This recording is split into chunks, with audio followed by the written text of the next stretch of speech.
ಮತ್ತು ಸಂಜೆಯ ಸಮಯ. ಮಲ್ಲಯ್ಯ ಅವನು ಮನೆಗೆ ಹೋಗಲು ಇನ್ನು 4-5 ಕಿಲೋಮೀಟರ್ ನಡೆಯಬೇಕು.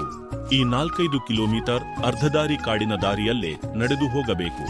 ಹಾಗೆ ಕಾಡಿನ ದಾರಿಯಲ್ಲಿ ನಡೆದು ಬರುತ್ತಿದ್ದರು ಮಲ್ಲಯ್ಯ ನಡೆದು ಬರುತ್ತಿರುವಾಗ ಬೆಳಗ್ಗೆ ಅವನ ಹೆಂಡತಿ ಲಕ್ಷ್ಮಿಯ ಬಳಿ ಮಾತನಾಡಿದ್ದನ್ನು ನೆನಪು ಮಾಡಿಕೊಂಡ.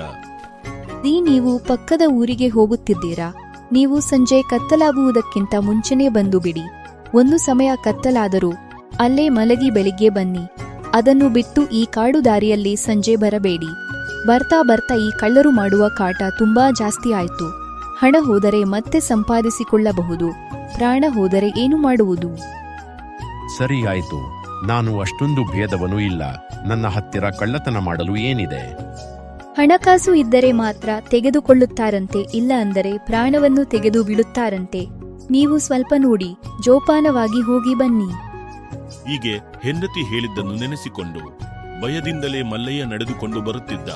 ಹೆಂಡತಿ ಹತ್ತಿರ ಮಾತ್ರ ದೊಡ್ಡ ಧೈರ್ಯವಂತನ ತರ ಮಾತನಾಡಿ ಬಿಟ್ಟು, ಆದರೆ ಒಳಗೆ ಮಲ್ಲಯ್ಯ ತುಂಬಾ ಭಯದಿಂದ ಇದ್ದ. ಅಯ್ಯೋ ದೇವರೇ, ನೀನು ಬಿತ್ತಿದ್ದೆ ದಾರಿ. ನಾನು ಮನೆಗೆ ಹೋಗಿ ಸೇರುವವರೆಗೂ ಆ ಕಲ್ಲರ ಕಣ್ಣಿಗೆ ಮಾತ್ರ ನಾನು ಕಾಣಿಸಿಕೊಳ್ಳಬಾರದು ಎಂದು ದೇವರ ಬಳಿ ಬೇಡಿಕೊಂಡು ಮಲ್ಲಯ್ಯ ಆ ಕಾಡಿನ ದಾರಿನೆಲ್ಲ ದಾಟಿ ಊರಿನ ಒಳಗೆ ಬಂದನು ಮಲ್ಲಯ್ಯ. ಇದು ಹಿಂಗೆ ಇರುವಾಗ ಆ ಕಳ್ಳರು ವಾಸಿಸುತ್ತಿರುವ ಜಾಗ ಮಲ್ಲಯ್ಯನ ಊರಿನ ಪಕ್ಕದ ಊರಿನವರು. ಕಳ್ಳರು ವಾಸಿಸುತ್ತಿರುವ ಊರಿನಲ್ಲಿ ಶಂಕರ್, ಗೋಪಾಲ್ ಎಂಬ ಇಬ್ಬರು ಸ್ನೇಹಿತರು ವಾಸಿಸುತ್ತಿದ್ದರು. ಒಂದು ದಿನ ಶಂಕರ್, ಲೋ ಗೋಪಾಲ್, ನಿನ್ನ ತಂಗಿಗೆ ಮದುವೆ ಮಾಡಿಸುತ್ತೀಯಾ ಅನಿಸುತ್ತದೆ. ನಿನ್ನ ಮದುವೆ ಯಾವಾಗ ಗೋಪಾಲ್? ಮೊದಲು ನನ್ನ ತಂಗಿಗೆ ಮದುವೆ ಆಗಲಿ ಕಣೋ, ನಂತರ ನನ್ನ ಮದುವೆ ಬಗ್ಗೆ ಯೋಚಿಸೋಣ. ನಾಳೆ ಪಟ್ಟಣಕ್ಕೆ ಹೋಗಿ ಮದುವೆಗೆ ಬೇಕಾದ ವಸ್ತುಗಳನ್ನು ತರಬೇಕು. ಮದುವೆ ಕೆಲಸ ತುಂಬಾ ಇದೆ ಕಣೋ, ನೀನು ಸ್ವಲ್ಪ ಬೇಗ ಬಂದು ಮದುವೆಯ ಕೆಲಸವನ್ನು ನೋಡಿಕೋ. ಇದೆಲ್ಲ ನೀನು ಹೇಳಬೇಕಾ? ನಾನು ನೋಡಿಕೊಳ್ಳುತ್ತೇನೆ, ನೀನು ಜೋಪಾನವಾಗಿ ಹೋಗಿ ಬಾ ಎಂದು ಹೇಳಿದಾಗ ಗೋಪಾಲ್ ಮನೆಗೆ ಹೋದನು. ಸುರೇಖಾ ತಂಗಿ, ಸುರೇಖಾ. ಯಾಕೆ ಅಣ್ಣ ಇಷ್ಟೊಂದು ಗಾಬರಿಯಾಗಿದ್ದೀಯಾ? ಗಾಬರಿಯಾಗಿರದೆ ಇನ್ನೇನು ಮಾಡಕ್ಕಾಗುತ್ತೆ?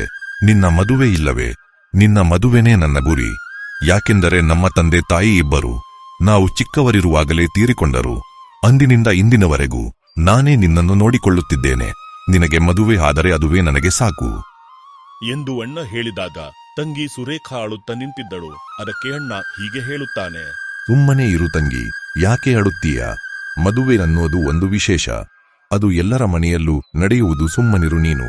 ನಾನು ನಾಳೆನೆ ಪಟ್ಟಣಕ್ಕೆ ಹೋಗಿ ಮದುವೆಗೆ ಬೇಕಾದ ವಸ್ತುಗಳನ್ನು ತರುತ್ತೇನೆ. ಜೋಪಾನವಾಗಿ ಹೋಗಿ ಬಾ ಅಣ್ಣ. ನೀನು ಒಬ್ಬನೇ ಹೋಗಬೇಡ, ನಿನ್ನ ಜೊತೆಗೆ ಯಾರಾದರನ್ನು ಕರೆದುಕೊಂಡು ಹೋಗು. ಕತ್ತಲಾದರೆ ನೀನು ಬರಬೇಡ, ಅಲ್ಲೇ ಉಳಿದುಕೋ, ಬೆಳಗ್ಗೆ ಬಾ. ಎಲ್ಲರೂ ಮದುವೆ ಕೆಲಸದಲ್ಲಿದ್ದಾರೆ, ನಾನೊಬ್ಬನೇ ಹೋಗಿ ಬರುತ್ತೇನೆ.